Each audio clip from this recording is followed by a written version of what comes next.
Hey, everybody. I've got some exciting stuff in the mail. Actually, yesterday, two packages, but the really exciting part of it was some prints from Tony, YnotArt. He did these incredible drawings of a bunch of people that were very active in the YouTube community at the time he did the drawings, which I don't know, what is it, like 6 months ago, maybe even a year ago. But anyway, I finally got my copies, and I'm very excited. There I am as the Vision. We got Popeye, the Punisher, Batman. It's just incredible the quality of this artwork, of these drawings. I really treasure them, and I'm going to be hanging them up. I'm going to be flattening them out and finding frames that I can fit them in. I asked him to send me the first one he did, which did not include me, but it's just a great piece of memorabilia for how great this YouTube community has been. There's a great shot. I love this Nightcrawler of Scott Constance-Bronstar. He looks both surprised to be a superhero and kind of I don't know, like he's having a religious experience. So it's just amazing. Just amazing. I don't even know what to say, except Tony has incredible talent, and I'm so grateful for him for having done these drawings. And it's funny that it's already like a piece of nostalgia, since there are some people here who are less active in the community than they used to be. And it was just kind of a different time. The community was a little smaller. I personally, around the time Tony started doing these drawings, and he was doing a lot of videos then, and I felt like there was kind of a gelling going on at the time, that where I was realizing that I was making connections with people that really, really had some meaning. And then Tony sent me some comic books. Some Blackest Night comic books, which I don't have any Blackest Night because I was not reading any DC at the time this happened. So maybe this will get me into wanting to collect Blackest Night. And then some really amazing comics. I've taken them out of the bag. I've been thumbing through them. From Pacific Coast Comics, PC Comics in the early 80s. I think these are probably reprints from other obscure sources.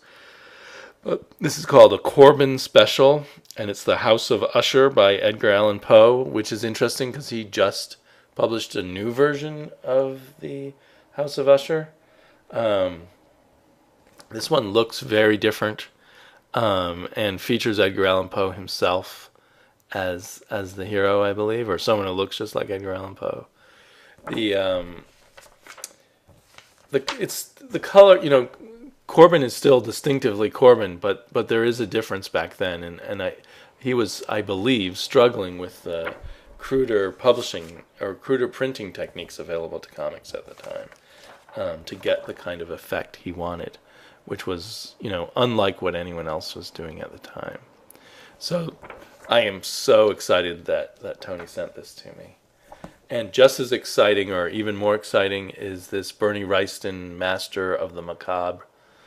Again, I never knew they did this. This is reprints from Creepy and Eerie, but those were black and white magazines, and these are the colorized versions. Can never get enough Wrightson. I don't have very many comics with Bernie Wrightson artwork in them, because he didn't do a lot, basically. And they're very valued by the people who own them, so they're not so easy to find. So just brilliant artwork. I will eventually get the hardback where they're reprinting all of the Creepy and Eerie Bernie Wrightson, so I can compare the black and white to the color. That'll be fun. So thank you so much, Tony. That's so great. Really great.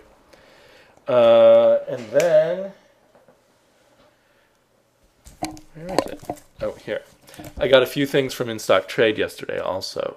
This all new Steve Ditko's 160-page package. So this was all new Steve Ditko work published in 1999 by Steve Ditko.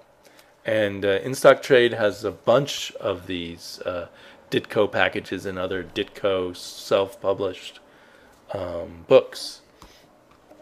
And this stuff looks pretty amazing. I'm really excited to get a chance to dig into that. Ditko trying out a bunch of different styles, but it's all clearly Ditko, and has that unique Ditko look. So it'll be. I never got to read The Avenging World or Mr. A or whatever those ones were, where he first sort of struck out on his own and did something that was purely his own vision. So can't wait to give this a try. And then, just as exciting in a different way, I've read them all, but I really wanted to own the Fantastic Four in this oversized omnibus version.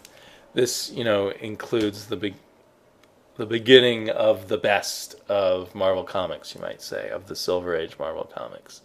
The introduction of the Inhumans, and then of Galactus and Silver Surfer, and then the This Man, This Monster story. So this has got a lot. I hope they do a third one and cover the rest of Kirby and Lee's Fantastic Four run. I'd like to have all three, but I had to have this one. It's like a childhood dream come true to have all 30 of the comic books that you most wanted in an oversized hardback glossy edition. I know for a lot of people they want the old comic book smell and everything like that, and I would like that too, but I also love just having a really nice way to read these classic books. So thanks again to Tony. I will be watching all your videos.